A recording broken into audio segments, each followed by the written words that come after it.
Coming up on today's episode, there's a Tesla pickup out there somewhere.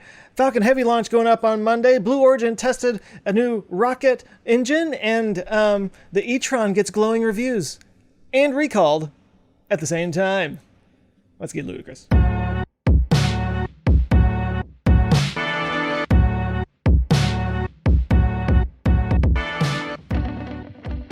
Hi, and welcome to Our Ludicrous Future. This is the podcast where we talk about cool future stuff that's going to happen someday that today is going to be cool for tomorrow. Yeah. It just keeps getting better. I'm Joe Scott with Answers with Joe. I'm back from my trip, and with me today, and only with me, is Ben Sullins. What's up, guys? It's Ben Sullins from Teslanomics, and we swapped him out, apparently. We swapped out Tim for Joe, and so, but the train keeps on going. I just almost called you Tim. Because I'm so, like, I've how many times? This is what, 39? Or 40? Episode 39, yeah. Episode 30. So 38 times. Well, I guess I missed the last two. I did my little standard intro and then introduced Tim, and I almost introduced you on accident. Don't do that. Or I did. People will not be fooled as soon as we start talking, though. So, right. What do we want to start with today, Mr. Scott? Tim is kind of sitting today out, I think, and that's fine. He deserves a little time off. I certainly had some time off the last couple of weeks. I was in Greece. How was it? I was all coy about it because my wife doesn't like for people to know like when we're out of town. So I didn't really tell anybody, but that's where we were. It was a great trip, and hi to Greece. And I love their food, by the way. Really? Like, yeah. I imagine just olives and hummus and stuff. Yeah, but so everywhere you went, there was Greek salad, which was like big chunks of tomato and cucumber with olives, some onion, bell peppers, and feta cheese, big block of feta cheese that you could. And I actually don't generally like feta cheese, but I really liked it there for some reason. I guess it's fresher. It's more real. It's like Guinness in Ireland or something, right? I guess, yeah. But so the funny thing is, like, my wife and I, we had traveled to Italy and we traveled to France, both places that are like really well known for their food, right? Mm-hmm. And in both places, after like a week, I was like, "Give me a burger for crying out loud!" Like I got tired of it so quickly. I never got tired of it in Greece. I just kept eating more gyros. France for me was the one I really loved the food, even though like I'm not a huge like to me French food is an extremely rare steak and fries. And that's just like what all French food is. I'm sure there's much more complexity to it. But I remember I went there after being in Spain for 2 weeks where basically all you eat is jamon and you drink wine. So it's just like there's like, and I come from Southern California where I'm like, Mexican food, spice, give it to me. Sure. And I go to Europe and I'm like, everything is so bland. I can't taste anything. Like everything is so fried. So that's good to hear. Greece is good because I would imagine that, but sometimes you never know. I was surprised. I mean, not that I didn't think I would like it, but I don't eat a lot of Greek food, so I was. And you had quite a journey getting there. Oh man, yeah.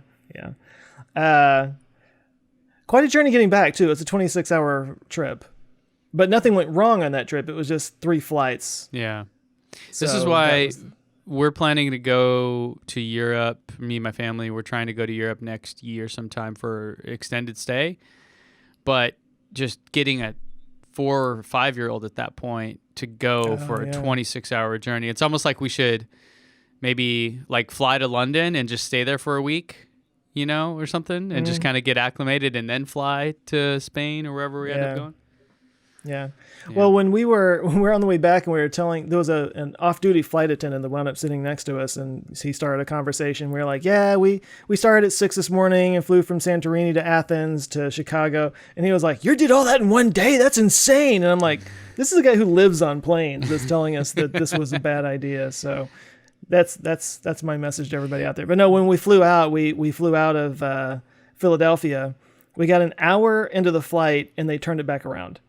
Ooh. And brought us back to Philadelphia. Something about the AC, like they had 2 different AC systems. One of them was down, and regulations they couldn't fly over the ocean or whatever. But anyway, we go back to the airport. They find us another plane. We board the plane, And this was already like, 2 or 3 hours we were waiting. And the pilot comes on and is like, we can only work so many hours at a time. And we were going to go over that. So we have to actually find a new crew.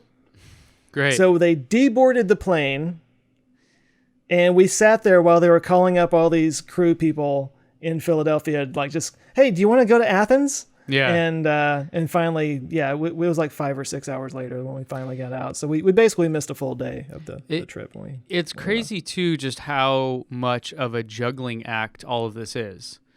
Did any of that crew coming have to, like, they weren't physically there yet? Like they were flying in themselves from another place? The way they made it sound was that they're just like local people that they had to call at 1 a.m. and be like, hey, we need you on a flight.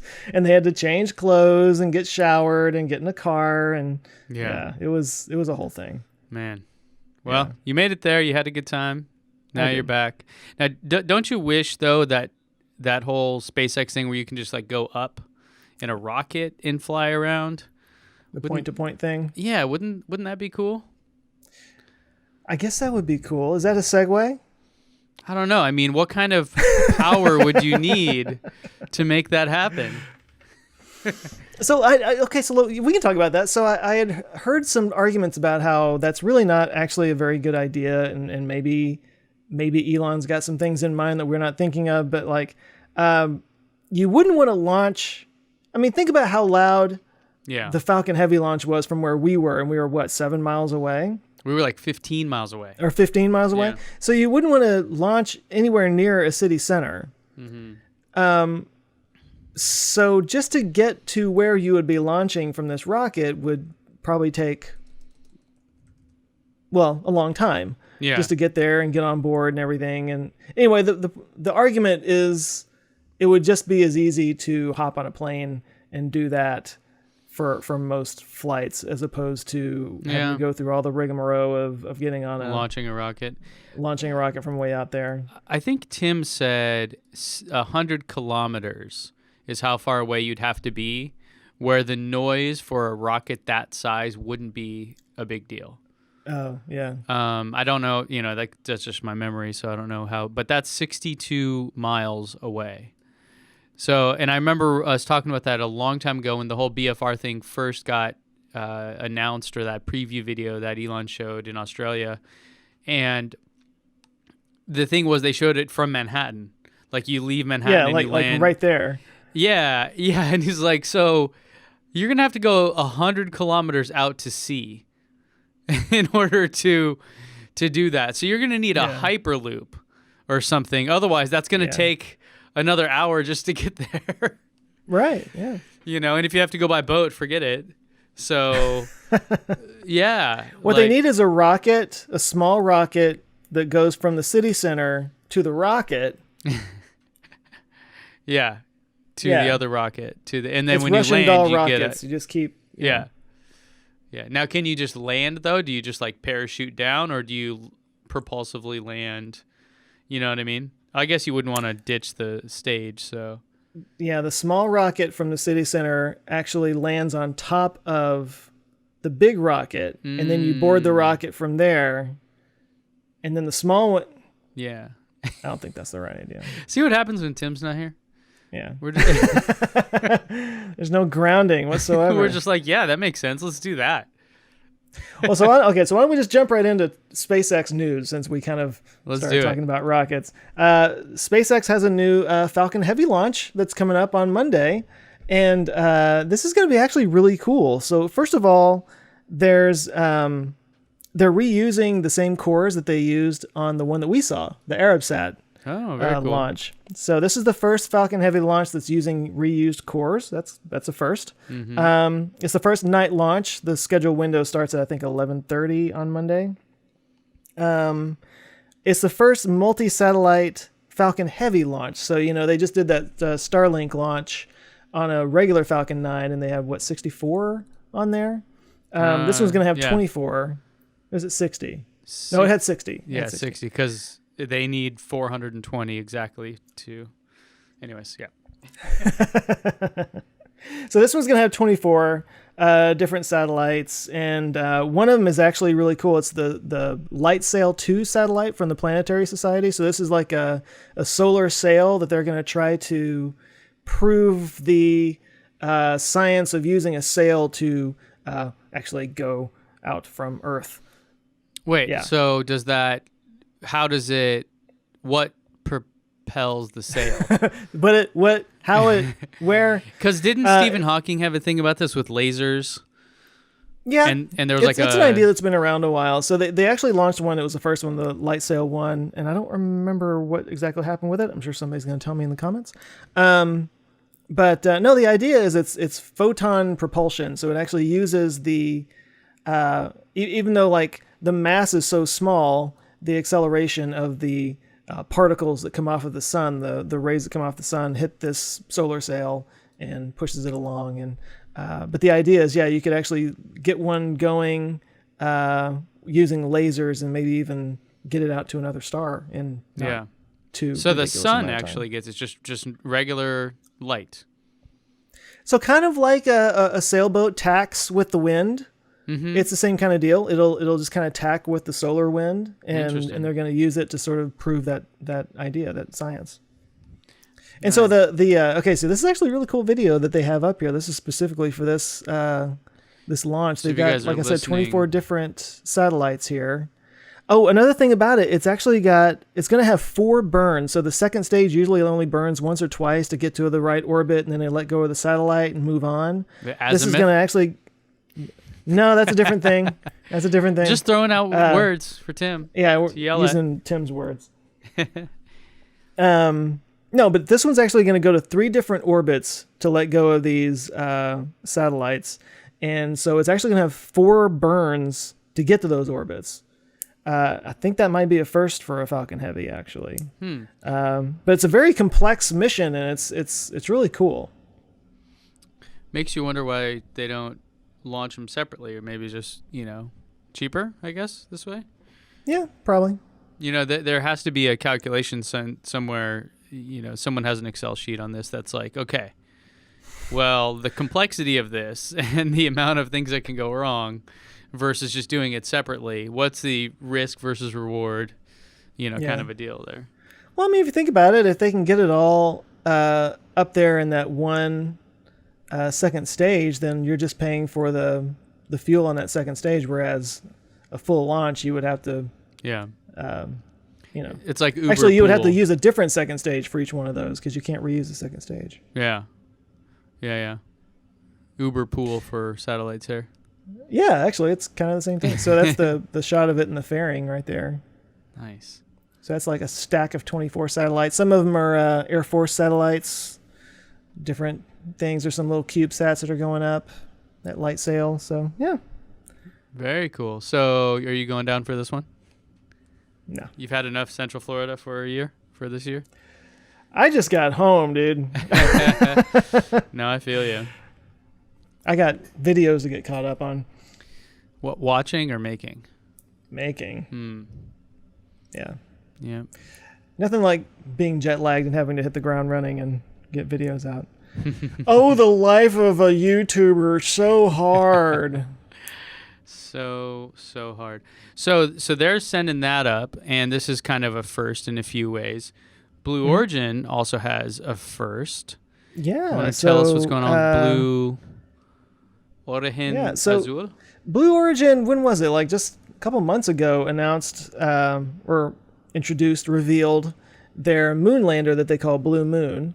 They've been working on it for a while, and it has a new engine that they hadn't used before called the BE-7. So the new Shepard, which I actually talked about in today's video about Alan Shepard because it's named after him, it uses one called the BE-3, and they have a BE-4 engine that's going to be on their new Glen, and it's supposedly a monster. It's like this. It's one of the most powerful engines that's going to be out there once it gets produced. But anyway, the engine for this Blue Moon lander is called the BE-7 engine, and this was Bezos tweeted this out, I guess today or the last couple of days, test firing the BE-7. So nice. That's good. It works. So funny that all these billionaires are in this, right? like Richard They could be doing Branson. worse things. Yeah, I guess that's true. Like, isn't there a war going on between Pakistan and India about tree planting? Did you see that? I missed that one. It was something about, and you would imagine Pakistan and India, not, the friendliest neighbors, but it was something like there was a report that came out that India had more trees or something like that. And so Pakistan saw that and they were like, all right, we're going to beat you. And they started planting more and more trees. And then everyone standing back is like, this is how wars should be. Can we just? I like that level of pettiness. Yeah, exactly. Yeah. Let's do more of that. Like somebody just run an article saying that India has more teddy bears, and watch Pakistan go into. We're offending our Pakistani viewers now, I'm sure, but. I mean, I don't think it's a stretch to say that Pakistan and India have tensions. I don't think that's not that we have any. It's a pretty fair statement. Yeah, I think that's pretty objective truth right there. One more thing about this engine, since we're kind of going off the thing. It actually it works on hydrogen and oxygen specifically because there's water on the moon in certain places, and you can make hydrogen and oxygen with that. So it's like in situ fuel resource utilization. So is that the it's idea? Designed for that. There would be, well, I guess you would need people to probably harvest that, or. Well, I mean, that's the same reason that the Raptor engine for the Starship? the new Starship, thank you. That's why it runs off of methane, is because on Mars you can make that from Mars, from what's on Mars. So that's the idea, is like instead of having to load up all the fuel and carry it, you can just make it there. Yeah. So that's what they're thinking with the Blue Moon. I wonder. Like, I'm really interested in the whole asteroid mining thing and how that's going to go.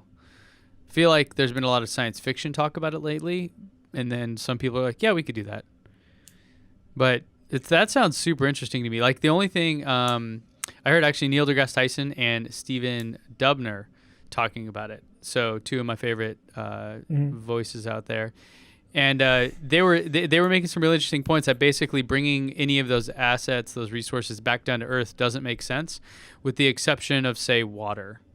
That's the only one that would really benefit all of humanity, is bringing, just unfathomable amounts of ice essentially down. But something like gold, it's funny that there was this whole debate around if you mine resources like gold or diamonds or something like that, which are either actually somewhat scarce on Earth or artificially scarce on Earth, such as diamonds, then what would happen to the economy of those things? Like, it would probably be more harmful than it would be helpful.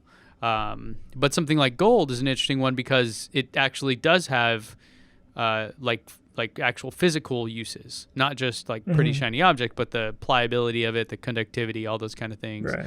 And so perhaps if we got an abundant amount of those things, we would actually use them in some way, besides. That is an interesting debate. Like, would that actually be a terrible thing to go pull that stuff? Like, would it destroy the economy if we collected those materials and brought it in? Maybe someone should do a video about that. Who could do that? Speaking of doing videos, I just posted a video today, and this is sort of a plug and sort of a. I think this is cool, so I think you guys might be interested as well. My friend Jehu and I built. Well, okay, he built it. I just convinced him to build it. Built a portable gas can for your Tesla. It's a battery that fits in a suitcase. All the parts and all the components and all that stuff are in there. And it has 2.2 kilowatt hours of energy. It's 196 cells that are in the same format, the same size and shape as the ones that are actually in a Tesla. These weren't from a Tesla, but they're commensurate in that way. And then you hook up the inverter to it and you plug it into your car. And so you have a gas can for your Tesla. Now, I'm going to assume that Joe hasn't watched the video, otherwise he'd be commenting, because I saw it. I'm just letting you talk. Because it kind of didn't work. And so but it kind of did. It worked better than the last one that you tried. Yeah, so this was the third attempt here. So my friend Dan and I did one with this Anchor battery that he had, which was like this tiny little thing, and that didn't even work at all because the car knew that it wasn't grounded and all this, and so he got an electrician friend to rig one up, and then that did work. However, it gave him, he said in the video, 2 miles in 1 hour of charging. But then later when I was talking to him, he said he thinks it was 3 in the end, but he kind of cut it short. And when we did our test, we got 4. So we're, inching along here. We're getting better. But like the concept of it being, oh crap, I ran out of juice. I need to plug something in and get going here. Doesn't, like, it's not practical, I would say. You know what I mean? But I just thought it was interesting. I mean, did you have any thoughts or takes on this? Questions or anything? Am I mistaken, or was it getting about 7 miles per hour of charge? You are mistaken. It was getting 7 amps worth of. It was getting 4 miles. Oh, okay. Let me see if I have. So the interesting thing about it. So I just assumed it was like a consumer product, like you just plug it into the wall. But he let me borrow it, and then I'm like, hey, how do I charge it? Because I just looking at it like it's literally just a box of batteries. And he's like, oh, you need a charger. You don't have one of those? I'm like, I don't know what you mean by that. And so he came over, and so it's kind of like a power supply that you would have in your computer or, like a PC power supply kind of a thing. And then you have this like regulator thing that will. So when you're charging lithium-ion batteries, the acronym he had was CCCV. So there's constant current or constant voltage, and you need like a device essentially that will regulate one or the other. Otherwise, the batteries won't charge. So they kind of, otherwise you'll damage them essentially. And the different chemistries of different batteries, obviously work differently. But essentially, you need something to control the amount of current and how fast it's going into the batteries, and it needs to be consistent. And so that's what this little device. If you guys are just listening, it's like you see this black box, which is a power supply from a computer, and then this little kind of circuit board thing that has some screws on it that he was manually adjusting. So that's how we ended up charging it at my house there. And then later when we plugged it in, we were getting, you can see here, 4 miles per hour is what we were getting, which was 7 amps. However, those amps were 230, oscillating between 230 and 240 volts. So even though it was plugged into like a regular 110 kind of outlet, which is what the inverter had, it actually was pulling, essentially double what you would normally get in an outlet here in the U.S. Right. Okay. So that's what I was thinking about, because I remember seeing it when I was watching the video and thinking that's actually more than I got out of my wall when I first had a car, or when I first got the car and I didn't have the 240 volt. Yeah. So this is because, so something about now the Model 3 and the Model S and the Model X all charge differently in our testing. So the Model 3, we could pull 10 amps, and I believe that was about 7 miles per hour is what we were going to get. The Model X that we actually did the full cycle on was only pulling 7 amps, so not 12. Or I'm sorry, not 10 is what the Model 3 got. So, and basically what that comes down to is the inverter. I've got a lot of comments on the video about, well, you just need this, you just need that, you just need that, right? And you can tell, like, some people like, that's a good point. Other people, it's like you're missing some of how this works. So, and not that I'm an expert or anything, but after hanging out with these guys, I feel like I've got a little bit of juice left. The big challenge, that like the story behind this that I felt was interesting was Teslas are insanely power hungry. They're like 90 or 100 kilowatt hours. You, depending on your energy usage, you could run your house on that for like a week. Right, a Tesla Powerwall is a battery backup home battery, and it's essentially the same thing that's in your car. Now, one of those can power a home for like a day to 2 days is what they rate it at, and the newer ones have, I believe, 13.5 kilowatt hours. So imagine 100 kilowatt hours. You've got like a whole bunch of Powerwalls. Like you could literally run your home for a week off your car if you really had to. And so those things are just beasts when it comes down to it. Yeah, that's why I don't know. I'm not trying to make a why don't they just here, but Don't you think someday we're going to be able to just plug our cars in and use that as a battery backup for the house? Yeah, the original Model S you could do that with. It was. Oh, really? Yeah, it was called Vehicle to Grid (V2G). Right. Elon has, I believe, responded to people asking about that a few times, saying, "Yeah, it'll be possible."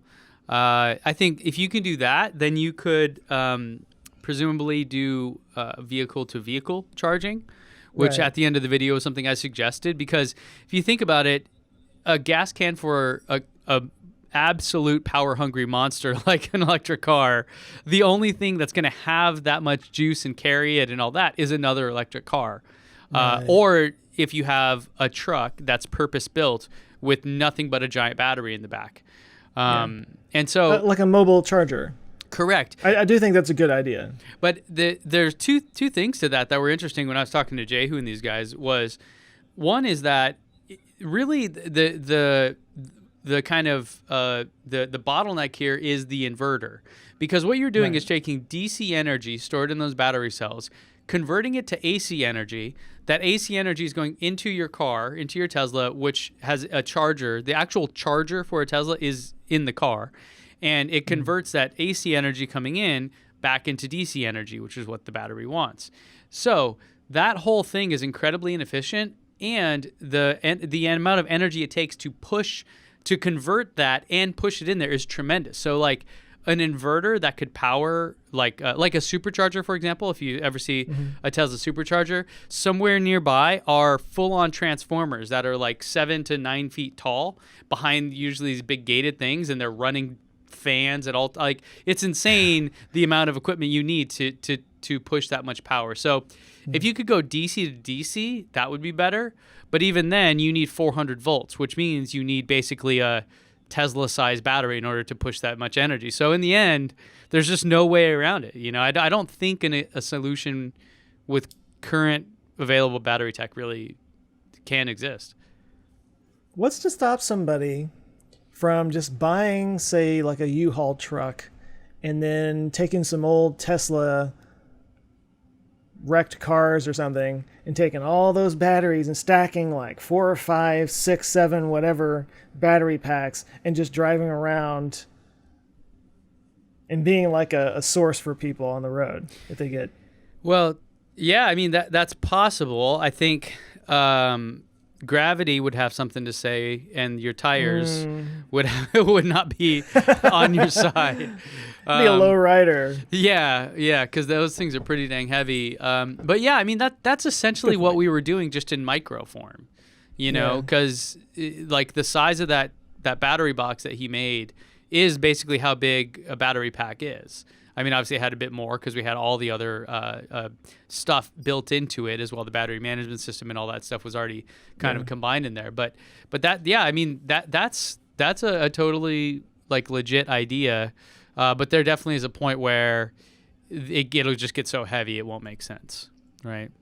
Did he make that suitcase, or did he buy it like that? Did he like rig it himself? Yeah, he did it. Wow. I mean, he bought a plastic suitcase from it's Amazon Basics, like a little Pelican case. Yeah, and then he cuts into it, puts the LED display there, puts the little hot and cold, you know, the different switches and everything on it. So yeah, and that's what his video was that I linked to for mine, was how you could actually build that exact thing. Yeah, which is really interesting. Cool. I mean, I don't have that kind of patience, but it's fascinating. Interestingly, this is the second conversation I've had today about inverters. Really? Yeah, I did an interview with a guy earlier for a video next week. I can't really talk about it yet, but he deals with electric vehicles, and he was talking a lot about how inverters make the big difference. And I was like, yeah. And actually, I had seen your video just before that, and then we talked about that, and now we're talking about it again. So it's inverter day for Joe, but they're kind of the unsung heroes of EVs that don't really get talked about. Everybody talks about batteries and the specs and the storage capacity and all that, but it's kind of the inverter that makes the whole thing work. Yeah, I mean, you have to, depending on what your use case is, right? Like, I'm pretty sure the motor in a Tesla you don't have an inverter between those two things. But like from your house to your car, that's it, right? You've got to convert that from AC to DC, and and it's a well-known thing. Like when I was there at EV West and we were messing with it, they actually brought out. So I think the one Jehu had was a 6,000 watt charger or something like that. And they brought out an 8,000 watt one, and I mean the thing is 4.5 feet tall and weighs 100 pounds. So when you look at it like, you just need a bigger inverter, like, yeah, but it's not going to fit in your car. Like, you're going to need a truck to pull that thing, and at that point, forget it. So, well, I do hope that we get the whole vehicle to grid thing someday, because you always hear these people making the argument that, well, if everybody on a block had an electric car and they were all charging, it would overwhelm the system and everything. But if you had the vehicle to grid thing, wouldn't that just stabilize the system? Wouldn't that actually make things a bit smoother because you have all this battery capacity kind of like you're pulling energy from your neighbor's car, essentially? Well, I'm just saying, like, it's instead of it all being like through the power lines, you could actually have something kind of a buffer, if that makes sense. Yeah. I've heard a lot of people. Maybe I'm talking out my butt. I don't know. Well, I think the question is, where does that energy come from to begin with? Like, if you go to a Tesla supercharger and then come home and power your house, like that's an interesting scenario. Where would you just do that so you don't have to pay electricity anymore? And Tesla's fit in the bill, or like what would the use case be? I could see in a power outage when it makes a whole lot of sense. Yeah. Or if a utility, like I think getting to what your point is. So like right now in in California, there's these state rebates for people to install home batteries. And the big reason is because of, when everyone gets home from work and there's this huge spike in demand for electricity, the grid obviously has to handle it, and it's problematic. That's what makes it so expensive. So if instead you could have you can have a home battery, then it just works. It's like a decentralized power plant almost, right? Right. Now, installing those and buying those is a bit redundant if, like at my house, we have a couple 100 kilowatt hours of it just sitting around on wheels. So could I, instead of having a home battery, just plug that in, and then my house can run off of that, which honestly, like from the time I get home all the way to the next day, won't even really put a dent in the amount of energy that's in the car, because it is so much. So it's an interesting point for sure. I think it'd be real easy to abuse, so you'd have to have ways to regulate it or something, Yeah. Well, I'll tell you, I've been wanting to get solar panels and some kind of battery backup for some time, and just for various reasons it hasn't happened. But actually, while we were out of town, there was this huge storm that hit Dallas, and our power was out for 2 days. Wow. Yeah, all over town. Is that why that crane fell down? Yeah. Really? Well, it was the same storm. Yeah. Yeah. And it knocked out power for a big part of the city. Man. For 2 days. Yeah, exactly. So there you go. And in fact, I'm actually getting 2 power walls now installed as soon as the permits are done. So it's kind of cool. I'll be sharing that online. It turned out to be relatively cheap to. Originally, I was going to trade in one because I thought the cost to install was going to be like $10,000, and it came down to like under $3,000 to get the 2 of them installed.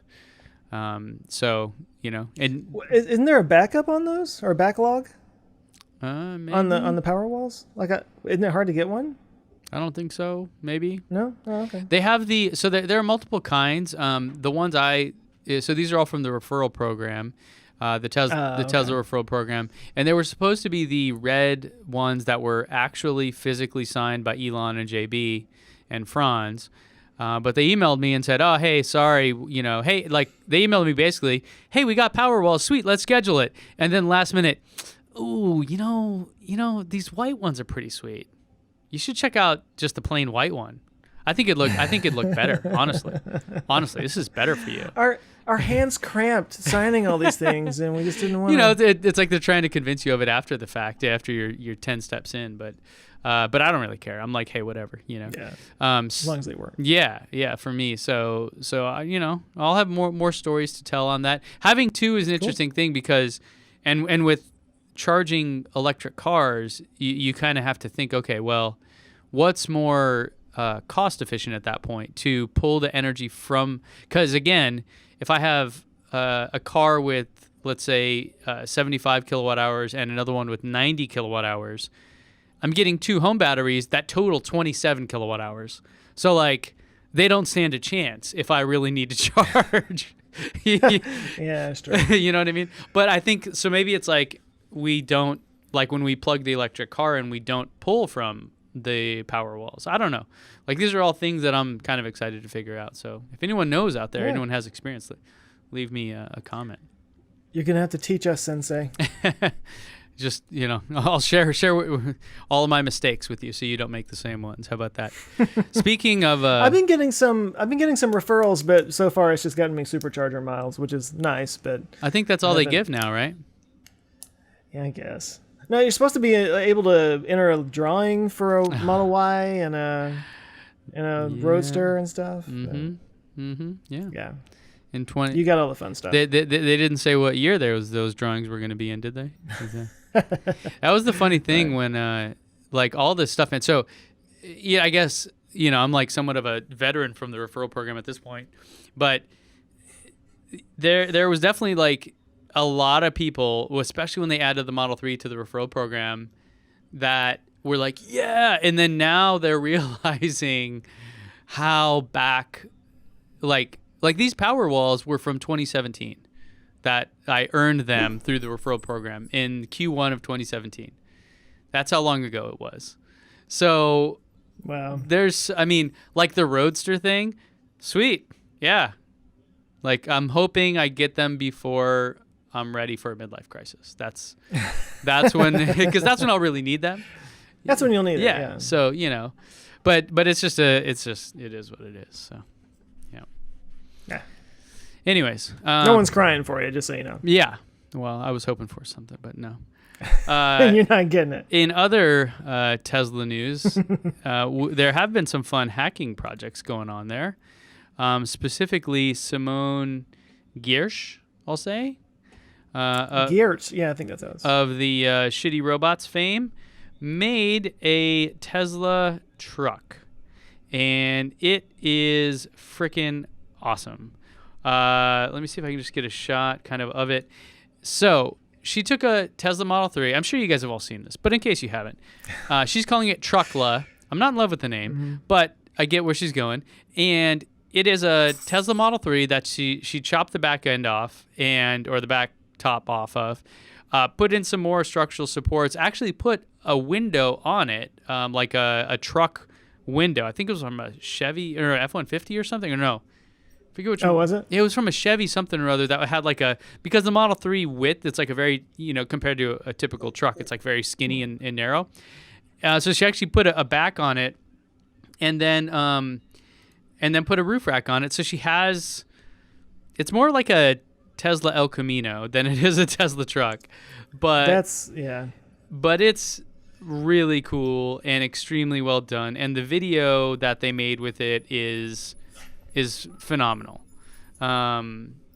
So I think this was the perfect thing for her. I actually didn't post a video for 2 days after this because I was just like, okay, that's it, I'm done.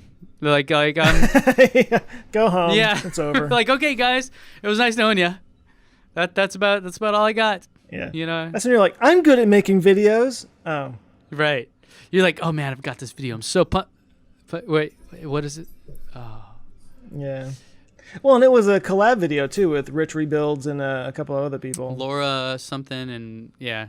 I don't know the others, but I know. Yeah, Rich. I knew Rich. And yeah, super cool. I mean, just I love that Tesla is like even though, she did this was her deal. This all is inspired by, I think, the ingenuity in just how Tesla is changing the world. I mean, this is like she didn't take Chevy Cruze and do this, right? She took. Well, and when you watch the full video, it's like 30 minutes long. My favorite thing is you see her go through the emotions of getting a Tesla, which you and I have both experienced, and it's that whole like euphoria of, oh my God, I got this thing, and then she knows that she's going to tear this thing apart. Yeah. and she takes it back to her little garage or wherever it is that they're doing this, and she says something at the beginning about like I should key the trunk just so I don't get too attached to it because it's gonna be gone. And there's this horrible, painful moment where she's got a key and she like writes Tesla or Truckla in the back of it. Yep.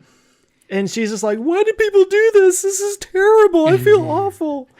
It was a very real, like, emotional thing, and not just for her, but I think just watching somebody do that, it's like, oh. Yeah, and the sound. It's a gut punch. Sound. Yeah, the sound. Oh. Now, there was an interesting bit from that video, and I found it right here, where she made her first cut of the actual body there, where she was cutting the top bar, and she explained that what happened afterwards was it started to like cave in on itself.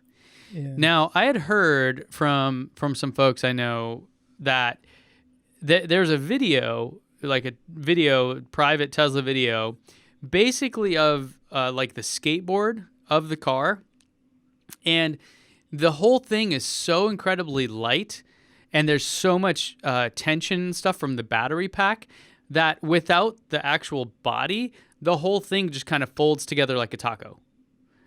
And so as soon as she made that cut and she started talking about that, I was like, oh, crap, that's right. This thing is not stable. Like, it is super strong and perfectly designed the way it is, but the minute you mess with the structural integrity of it, like, it's a different animal altogether. So that was really interesting. So why is that it folds? I know you just explained it. It's the way they explained it to me was something about the tension of the battery pack and all that, like the frame versus the body. If you take the body off, you know, like the doors and all that parts, the underlying frame or whatever that's left, it has so much tension and pressure that it collapses in on itself. Like how it's made or something. I'm not sure. Maybe it's the metal is so light or something like that, and the weight of it is too heavy.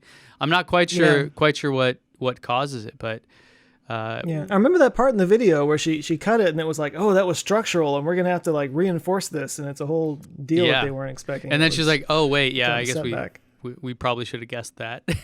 Like, you can't just cut the roof off a car and it'd be like, you know, normal, like. Otherwise, everyone would do it, right? It's a very small part of a car, really. Oh man, so it is a cool video though. So if you haven't seen it, go check it out. Amazing! It's absolutely amazing. Yeah. I would not have the stones to do that. I mean, I'm just in awe of her, and I have been for a long time. But watching that, I was just like, oh, this is the most amazing thing. And I understand why Rich didn't tell me, because he went up there and did that with her, and then came to San Diego right afterwards. And I didn't hear a word out of it, and I'm like, what's up? But super cool. And I think there's going to be more to come on that project. I think it's got I don't think it was totally finished when they filmed this stuff, but they had like already booked a shoot and had a director like for their fake Tesla commercial thing. So I think like there's still a lot more to come. But super cool. They need to put a gun rack in it. Well, it's a true truck. They have one on top. I mean, you just need a bigger gun. Yeah. They need a like a howitzer up there, like a zombie apocalypse kind of thing. That is exactly right. So, speaking of fighters, I don't know where. What is a car that nobody's trying to turn into anything? That's probably kind of rude. Man. All right. Well, in the electric car space, the Audi E-Tron, or e-tron, I'm not sure how you say it, e-tron, received glowing first-drive reviews from Consumer Reports. If you recall, the Consumer Reports, when they reviewed the first Tesla, it actually broke the scale. So I don't know if they got that quite a good reviews, but They've labeled it pretty good. They praised the 2-screen interface. They liked the dedicated climate system. Obviously, the interior is fantastic. It's an Audi. They know how to make cars, no doubt. And you know, they stated that the e-tron has an air of maturity that exudes quality, and it's likely because it comes from an established luxury automaker, also known as a DIS. to Tesla. I'll give him that though. I've seen this up close. Yeah, it's great, and certainly Teslas are different than when it comes to this stuff. If you're looking for that luxury feel that you get from a Mercedes or an Audi or BMW, you won't find it in a Tesla. But it doesn't mean that it's not nice. It just means that it's different, right? So in the same breath, I think, or maybe within the span of a week, let's say, when the e-tron gets this glowing review of Consumer Reports, it also gets entirely recalled. And every single Audi e-tron is now being recalled, and there is no fix from unless there's been an update here that I haven't seen for a potential thermal event. There was a grommet in the battery seal that apparently showed some wear after testing, something like that. But by thermal event, they mean fire. And for the record, a battery fire is extremely rare. It is very difficult to catch these things on fire. That's why it's such a big deal when one of them does. Unlike a combustion vehicle that has a combustible material that it combusts. It combusts. Imagine that. So if this has a potential thermal event, also known as a fire, that to me says it's very wrong. It's something totally wrong. And so as far as we know, these are kind of dead in the water. So despite the glowing review of the luxury air climate control system, the functional bit of the battery and the driving and all that isn't going to work. Now, I really hope that they do come back. I really hope that the e-tron can exist. And maybe this will give them a chance to redo the battery stuff. You know, I don't think anyone doubted their ability to make a good-looking, comfortable car. Like that should just be a given, right? I think that's harder for Tesla to do than it is for an Audi or any of the others. But put this thing. I mean, you can get a Model X with 310 miles of range now. Come on, like you got to be sitting back going, okay, this our new Tesla killer needs to get at least 60% of what the Tesla gets. Yeah, you know. I doubt they will, but that's what would be my hope. Yeah, I try really hard to check my Tesla bias at the door, and I really want. I've said this a million times. I really want there to be a great, robust EV market, and I want to see Audi succeed, and I want to see VW succeed, and all these guys. I often have my doubts as to how serious they are about it. Mm-hmm. And I mean, I hope they get this. They get this fixed. I know that Audi can make some great cars, and I would love to drive around an e-tron. Honestly, I've never seen one in person, and I'd like to give it a whirl and see what it's like. But yeah, when it has, well, I don't know. I mean, like the Honda. What is the one the Honda E? Is that what they're calling it? Mm-hmm. It only has like around 120 or so miles of range. It's a city driver. Right. Yeah. Right, which you could say, well, it's still early days of the EV. You know, this is how it starts. Like, right, like when the Nissan Leaf came out and it was like, it's a city driver, you know, and that was like 10 years ago or more now. It's like, yeah. Like at this point, I mean, the E does look pretty cool. I'm looking at it now. Yeah. What does it say? Top speed, electric range, 200 kilometers. Okay.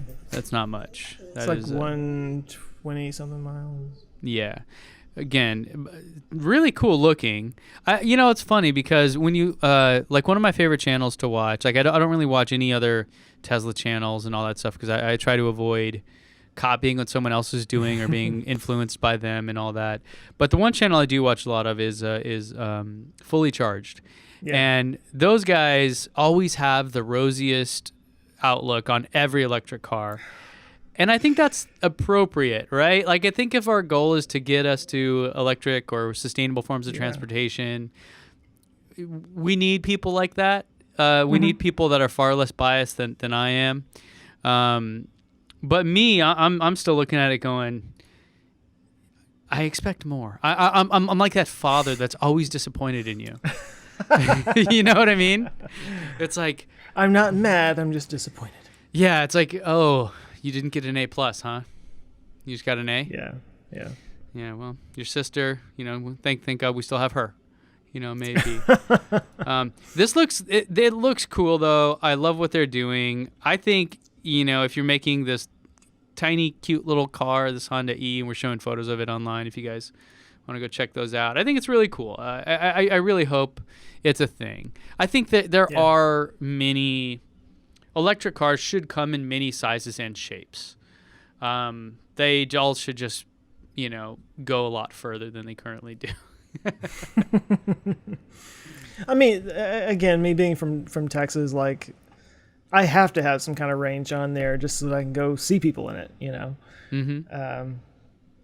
And of course I have that bias of like I have my concerns about the whole Tesla truck thing, and Elon's talking about it being really sci-fi and everything, and I'm like, I don't know any pickup drivers that want that.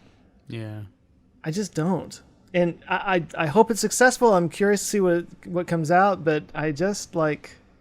Yeah, they're very brand loyal, the pickup truck owners. That they are. I mean, how many other brands have people following them that have stickers on the back of their trucks of Calvin peeing on the other guy, the competition? Like, this sounds like a great merch opportunity for Tesla. Like, yeah, well, like I could make these stickers and sell them, like pissing on, I don't know, what would they pee on? A gas engine. Yeah, I guess like I don't want to pee on another electric car. Like that seems wrong, Well, you'll see guys driving around in Chevy pickups with Calvin pissing on a Ford and vice versa, and like I don't see those guys going out and buying a Tesla. Yeah, I doubt it. I think when it comes down to it, it's probably more like on the pure economics, it has to make sense. Mm-hmm. So thankfully trucks are damn expensive. They're very... Oh yeah, they're already spending quite a bit of money on their trucks. Yeah, so I don't think anyone buying a top of the line pickup truck in the US has any hesitation spending $70,000+ on a vehicle. But dollar for dollar, I think the Tesla truck has to just win, like just hands down. Otherwise, it's going to be a very difficult battle. It's one thing when you're selling luxury sedans to rich people in California. It's another thing when you're selling uber functional, minimalist tech cars to young people in California. Then it's different when your market aren't those people that value those things. Yeah. Right. But if I can spend $80,000 on a truck and you can spend $80,000 on a truck and we can do a tug of war through the mud and I can whip you around like a little rag doll, I'm going to buy that truck. Right. Like that's the kind of thing I think they need to get after. Maybe put out some fake coal rolling action, something like that. Like what's the electricity equivalent? Yeah, just like freaking lightning bolts shooting at people as they go by. Like a Tesla coil. Yeah. There you go. There you go. That'd be the Easter egg. Yeah. Yeah. But yeah, it's going to be an interesting battle. Like I remember when the semi truck came out, I was talking to that guy Phil LeBeau, who's I think he's CNBC, but he's like a on TV guy, and that was the first thing he said. It's funny is as much crap as people give CNBC about hating on Tesla, he didn't seem that way in person. He seemed very much like, hey, this is the trucking industry. What matters is money. If you can make this economical, then no one will care. And I'm like, I'm with you. And I think Elon came out and he knew that, and that's what they said. So yeah, it'll be really interesting to see. Hopefully we'll see the truck later this year. Yeah, I look forward to it. Yeah. All right. I think we did it. We got nothing else to talk about. I did have a question about that's all that's happened. Maybe not your latest video, but what's it called? Bacteriophage? Yeah. How do you say it? Bacteriophage. Phage. Yeah. It's just like not a word that should exist. Phage. Okay. So is that the thing they're using to fight HIV? It's one of the things. Because I saw this whole thing a while ago where they were talking about, I think it was actually cancer that they were killing.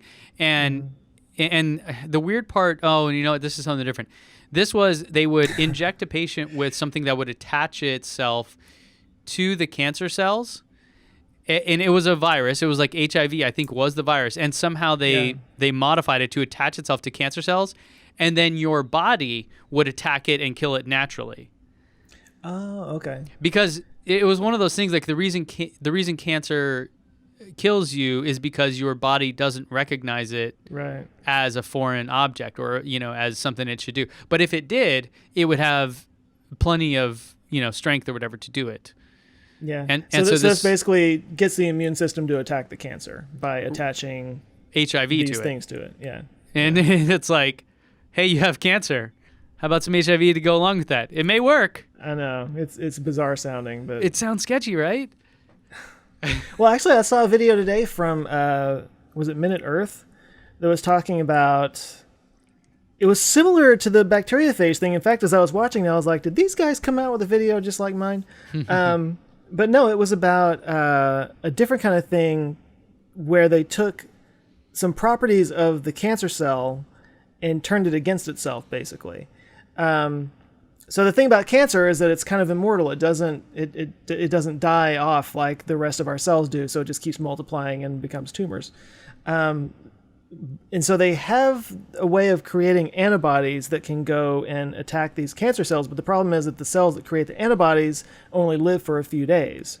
So what they actually did was kind of mutate and combine cancer cells with these, and I don't know what they're called, it's not on the tip of my tongue, but these cells that create the antibodies, they kind of merge those together so that the antibody producing cells could live on and produce these things that go and attach to receptor sites on cancer cells, and they can modify them so that it can one of them was saying it could deliver chemotherapy specifically to those cancer cells. And the other was actually like radioactive particles. Oh, interesting. So it'd be like a radiation treatment. So yeah, you would embed these radioactive particles into these antibodies that find the cancer cells, and it just kind of like, it's a targeted radiation thing. Yeah. And the whole time watching your video about that, I just kept thinking, this is how the zombies come. This is it. This is like 28 days later. This is, we invented this cure for cancer, and that's the end of it. It turns everyone into a zombie. Well, even I am a little bit. There was a part in the video where I talked about how bacteria adapts and mutates, and that's why it's so hard to. That's the problem with using antibiotics, is that you develop antibiotic-resistant bacteria. And the thing about phages is that they evolve themselves. Yeah. Well, if they evolve and mutate, then what could they turn into that could actually be one of those like, oops, what did we do kind of things? Yeah, now we have the super bug that actually kills everybody. Yeah, I mean, I'm positive on it, and I actually just lost an uncle this week to cancer, and I'm up for anything that can kick it in the teeth a little bit, but some of it can be a little scary and weird. Yeah, hopefully we figure something out.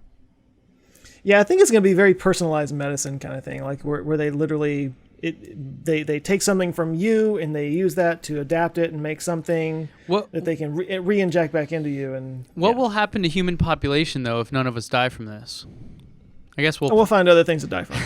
We'll probably find other creative ways to kill each other or to kill ourselves. Yeah. I did just see that it was 2030 human population may be on the decline. Did you hear about this?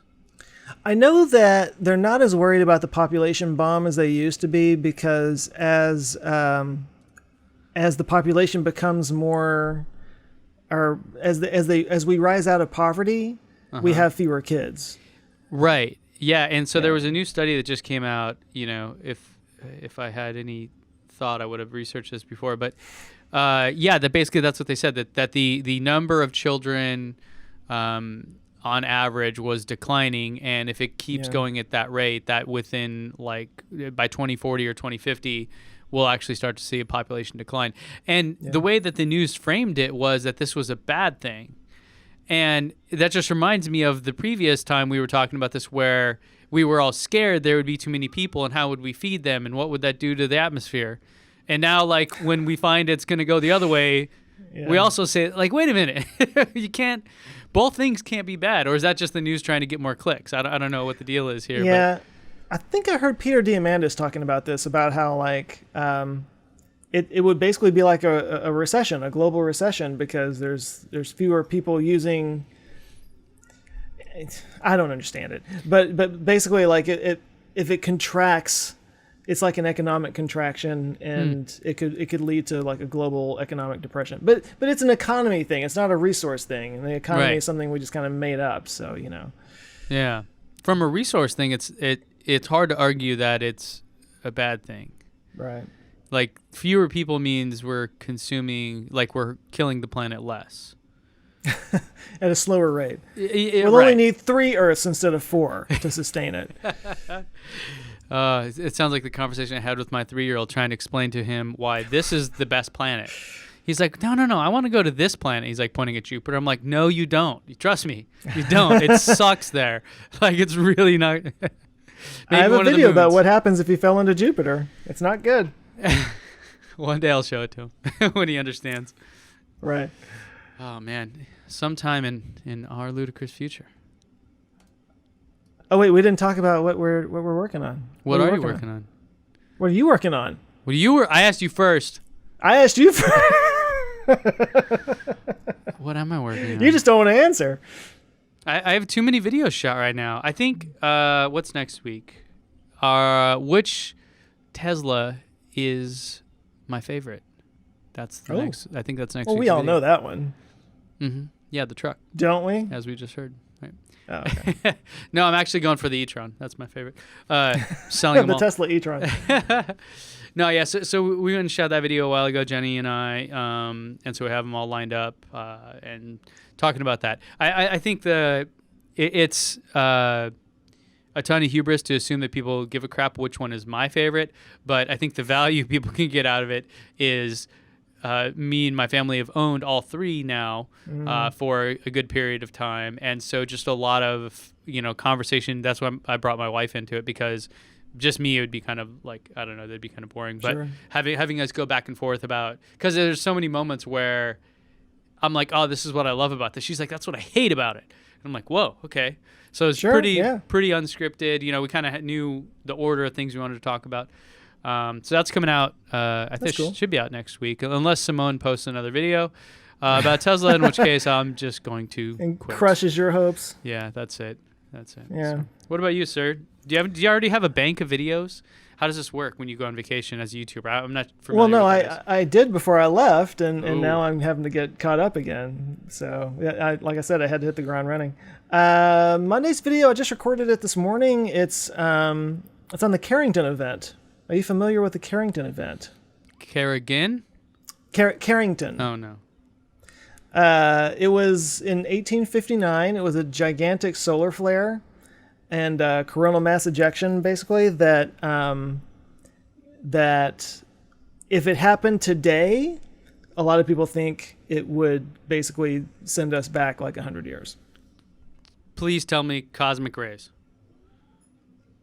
Solar rays.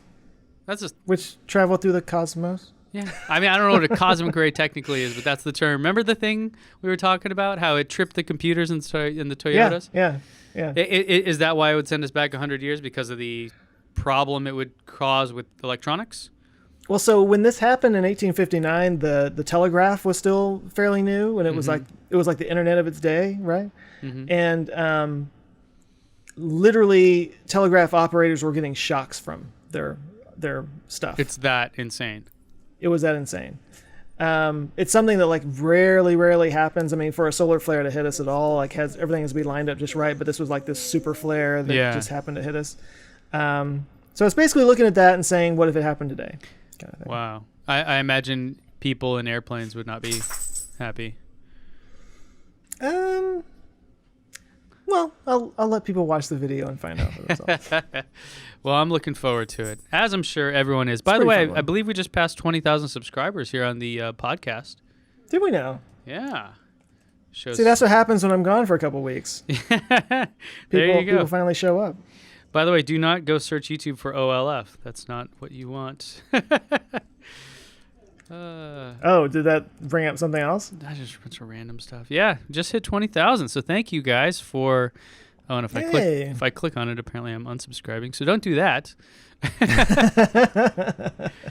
But yeah, we're actually coming up a few more weeks here, and we'll be at a year doing this thing. So. Oh my God! Wow. Yeah. Yeah, it was last August, wasn't it? Yeah. So or we're coming July? up a couple more months here. So let's I don't know. Let's keep it going, and then maybe we should have like a 1-year party somewhere. Where's good in August? I don't imagine the answer has anything to do with Texas. We'll have to look back over our ludicrous past year. Have a nice little like montage. Okay, Right. Sounds good. Thanks, everyone. And we'll see you in our Ludicrous dog barking.